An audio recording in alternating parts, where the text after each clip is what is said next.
Sveicināts Latvijā!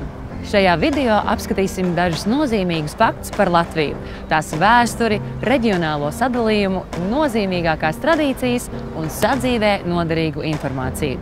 Bet pirms apskatām Latvijas pilsētu un dabas dažādību, paraudzīsimies uz mūsu valsti no putnu lidojuma.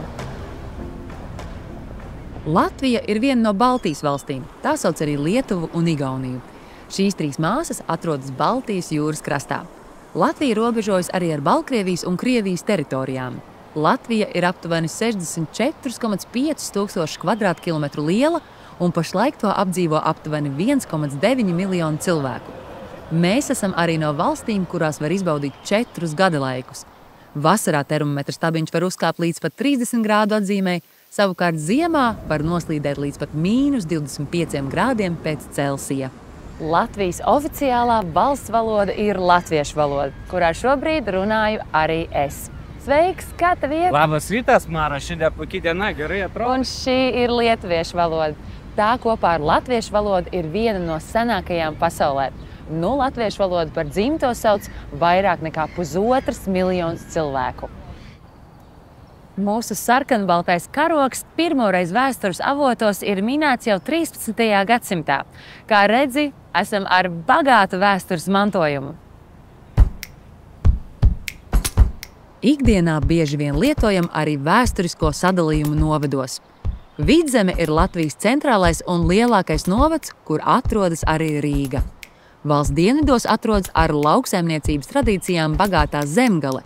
Valsts austrumos plešas dabas daudzveidībā un kultūrā bagātā Latgale, dienvidaustrumos vēsturiskais Sēlijas novads, savukārt rietumos Kurzeme ar valstī garāko jūras robežu. Latvijas vēsture nav no vienkāršākajām. Valsts teritorijā ir bijušas dažādas citzemju pārvaldības un kundzības. 19. gadsimta vidū dzimbūšanas atcelšanas laikā Latvijā veidojas jauna intelektuāļu un sabiedrisko darbinieku kustība, kas attīsta Latvijas nacionālo kultūru, literāro valodu un veido latviešu inteliģences kodolu. 1873. gadā notiek pirmie vispārējie latviešu dziesmu un deju svētki. Tad publiski pirmo reizi izskan arī pašreizējā valsts himna Dievs svētī Latviju. Šī tradīcija, kas reizi 5 gados pulcē 10 000 dejotāju, dziedātāju un mūziķu no visas Latvijas, kopš 2003. gada ir iekļauti UNESCO reprezentatīvajā cilvēces nemateriālā kultūras mantojuma sarakstā. –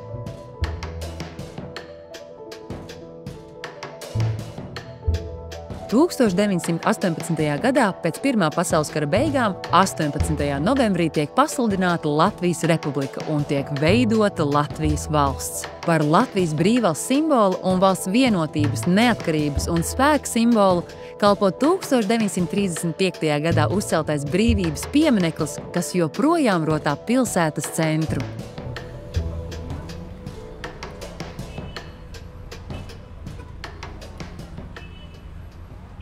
Īsi pēc Latvijas republikas nodibināšanas tiek izveidots arī valsts pamatlikums – Satversme, kuru ievērojam arī mūsdienās. Jau valsts pirmsākumos tiek nolemts, ka Latvija ir parlamentāra, no baznīcas atdalīta republika, kuru vada parlaments, 100 deputātu veidota saima, un ministru kabinets, kuru vada ministru prezidents. Mūsu saima pieņem likumus un ievēl valsts prezidentu. Savukārt ministru kabinets, kuru vada prezidenta aicināta persona, funkcionē kā izpildvara. Ministru kabinetam padotas ir valsts institūcijas. Saimu reizi 4 gados vēlē Latvijas pilsoņi tiešās aizklātās vēlēšanās. Paralēli darbojas arī saimas vēlēta tiesu vara. Latvijā tiesneši ir neatkarīgi un vienīgi likumam pakļauti.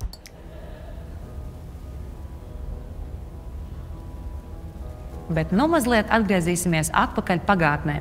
Latvijas neatkarības pirmais posms ilgs no 1918. gada līdz 1940. gadam. Šajā laikā Latvijā veidojas spēcīgs eksports, lauksaimniecība un ražošana, kā arī uzplaukst kultūra.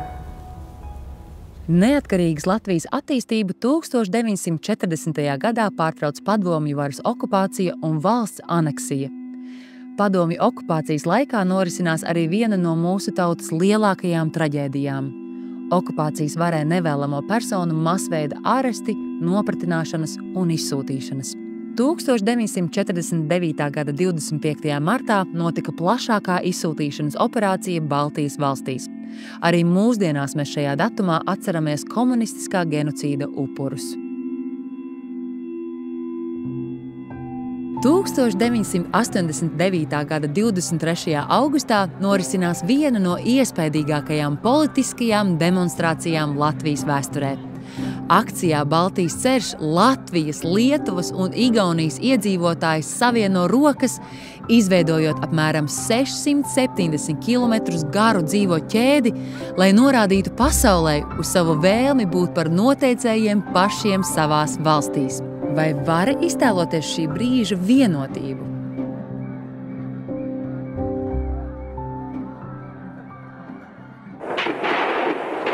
Left the building.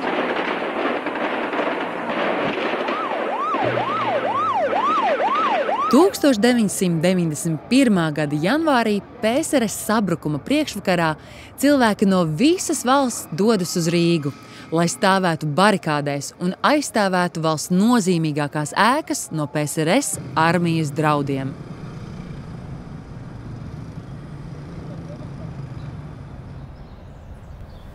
1990. gadā Latvija atgūs neatkarību un atjauno parlamentāru republiku. To katru gadu svinam 4. maijā, un tā ir valsts brīvdiena.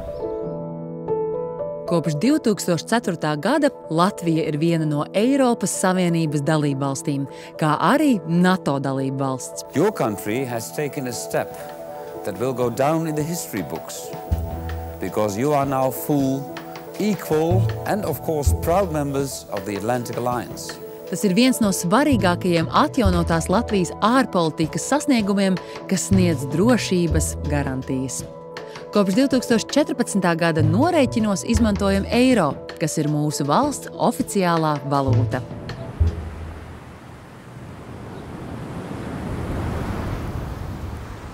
Gan vietējie iedzīvotāji, gan valsts viesi novērtē Latvijas dabas sniegtās iespējas.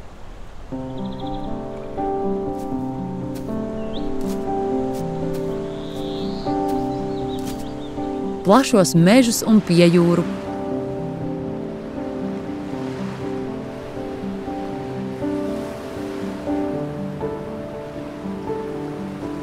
vairāk nekā 12,000 upju un 2,000 ezeru. Latviešiem ir īpaša saikne ar dabu. Viens no pierādījumiem ir Saulgriežu svētki Jāņi, kurus svin 23. un 24. jūnijā. Šajā laikā lielākā daļa valsts iedzīvotāji dodas svinēt gada īsāko nakti pie dabas.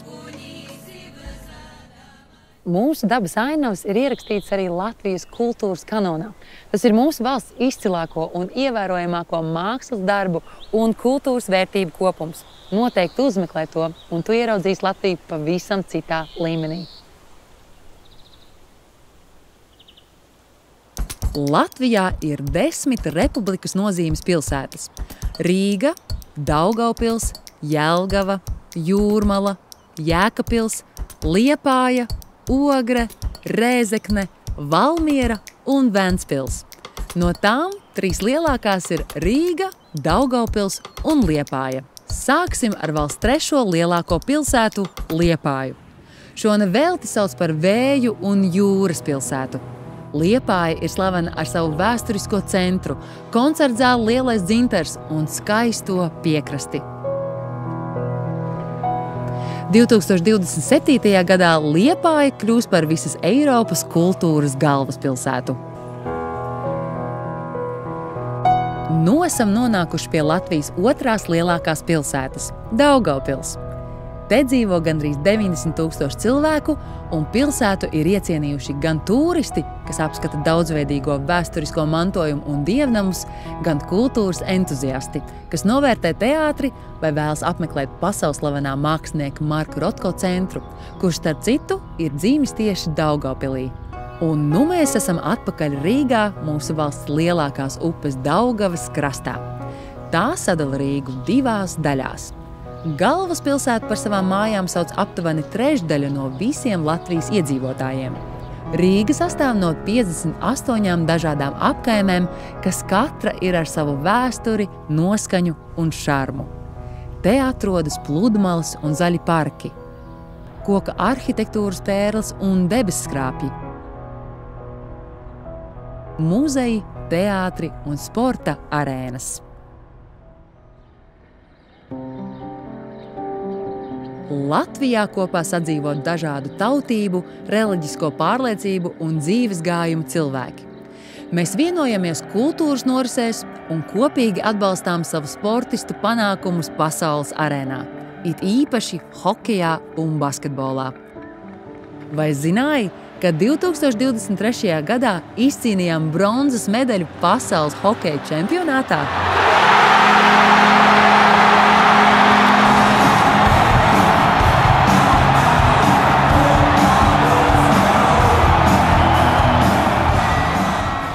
Mēs aicinām tevi ieskatīties Latvijas sniegtajās iespējās un izbaudīt to, cik dažāda un pārsteidzoša ir mūsu zeme Baltijas jūras krastā. Nākamajā video tiekamies tepat Rīgā, jo šķiet, ka uz šejieni ar vienu transportu var nonākt no gandrīz jebkuras Latvijas pilsētas. Aplūkosim svarīgus tiesību un pienākumu jautājumus, dažādus palīdzības dienestus, Latvijas transporta sistēmu, izglītības iespējas un citas lietas. Mums liels prieks, ka esi kopā ar mums. Esi sveicināts Latvijā!